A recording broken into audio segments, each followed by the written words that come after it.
Gel, वो तो मैं पहले से बोल रहा हूँ। पीएमसी घोटाले में और भी बहुत के भ्रष्टाचार के मामले हैं, फिरौती के मामले हैं, एक्सटॉर्शन के मामले हैं, जो अब तक दबाए हुए थे। अब बहुत से लोग सामने आए हैं और धीरे धीरे आपको पता चलेगा। अगर कोई गलती नहीं है, कोई गुनाह नहीं किया है, तो बाप बेटे एंटीसिपेटरी बेल को क्यों भाग रहे हैं? अब तक तो भागम भाग नहीं हो रही थी। जब से मैंने सच को उजागर करने की कोशिश की है, तो ये बाप बेटे दर दर की ठोकरें खाते हैं, खाकर एंटीसिपेटरी बेल से इस कोर्ट से वहाँ, उस कोर्ट से वहाँ। एंटीसिपेटरी बेल की ज़रूरत आपको क्यों पड़ रही है? उसमें तो साफ है, आप देखिए क्या होता है, देखते रहिए। और जो मैंने कहा ना 3.5, वो 3.5 भी गिनते रहिए। वो 3.5 लोग, आप पूछेंगे नाम क्या है, नाम देने से वो लोग एंटीसिपेटरी बेल पर जाते हैं। तो जब जैसे जैसे अंदर जाएंगे वैसे वैसे आप देखते रहिए। लेकिन मैंने आज कहा कि मार्क माय वर्ड्स, आप लिख कर लिखिए, ये बाप बेटे और भी कुछ लोग जो बड़ी बड़ी बातें करते हैं, सेंट्रल एजेंसी का मिसयूज करते हैं, वो सभी लोग जेल जा रहे हैं। महाराष्ट्र सरकार, यहाँ की इन्वेस्टिगेशन एजेंसी और यहाँ के पुलिस भी बहुत सी बातों की जांच करने के लिए सक्षम है, रहेंगे और करेंगे।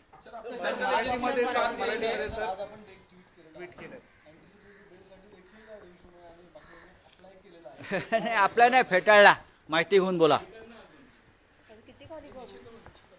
मी वारंवार सांगतोय, जेव्हा माझी पहिली पत्रकार परिषद झाली शिवसेना भवनात, तेव्हाही म्हटलं की बाप बेटे जेलमध्ये जाणार।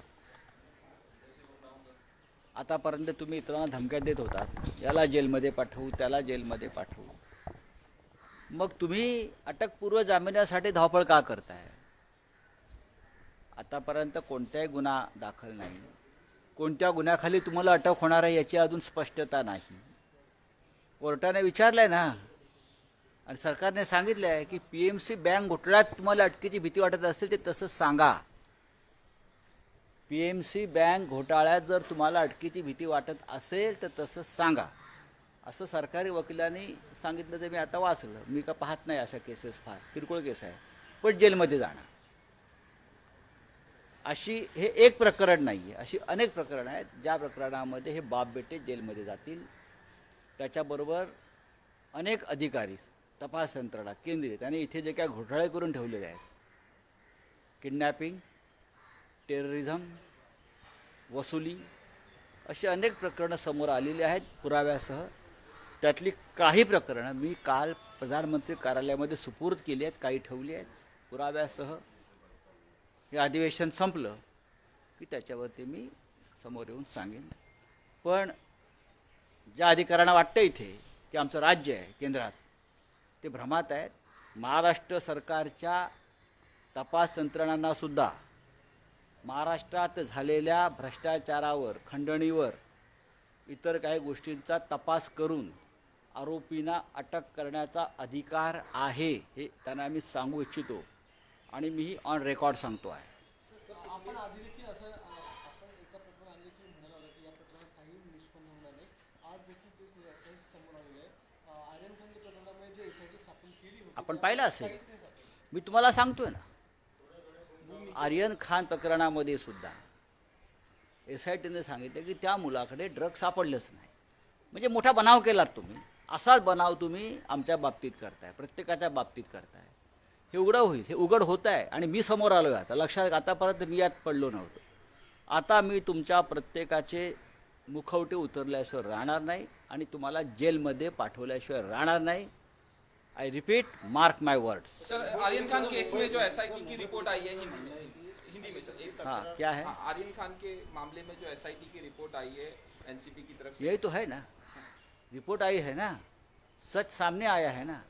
आपने कितना बड़ा एक अवडंबर खड़ा किया था इसलिए कि वो शाहरुख खान का बेटा है, इसलिए कि वो बड़ा नाम है, इसलिए कि आप उनसे एक्सटॉर्शन करना चाहते थे, इसलिए कि आप किसी को बदनाम करना चाहते थे।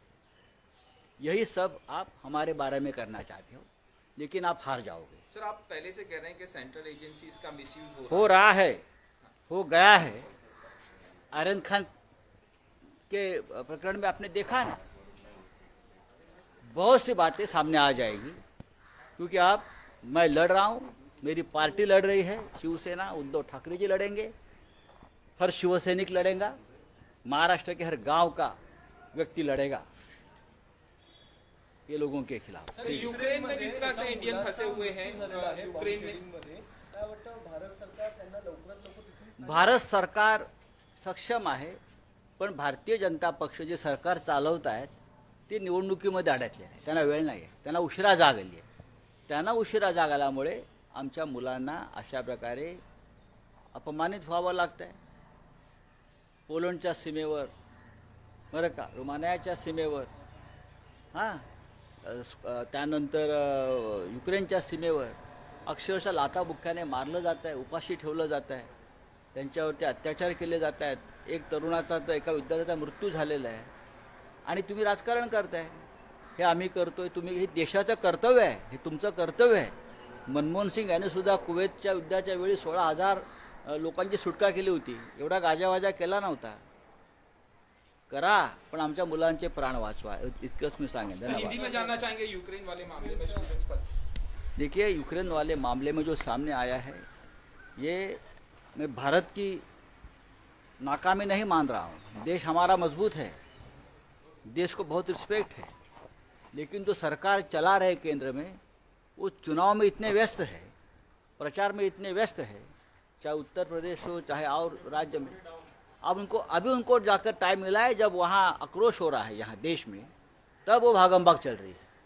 अमेरिका का एक भी लड़का नहीं वहाँ फंस गया, और भी किसी देश का लड़का नहीं फंस गया। हमारे ही बच्चे क्यों फंस गए, हमारे बच्चों को मदद क्यों नहीं मिली, ये मैं नहीं बोल रहा हूँ। वहाँ से जो बॉर्डर से जो वीडियो बच्चे भेज रहे हैं, उनके ऊपर जो आपबीती आ रही है, वो यहाँ बता रहे हैं, उसके आधार पर मैं बोल रहा हूँ।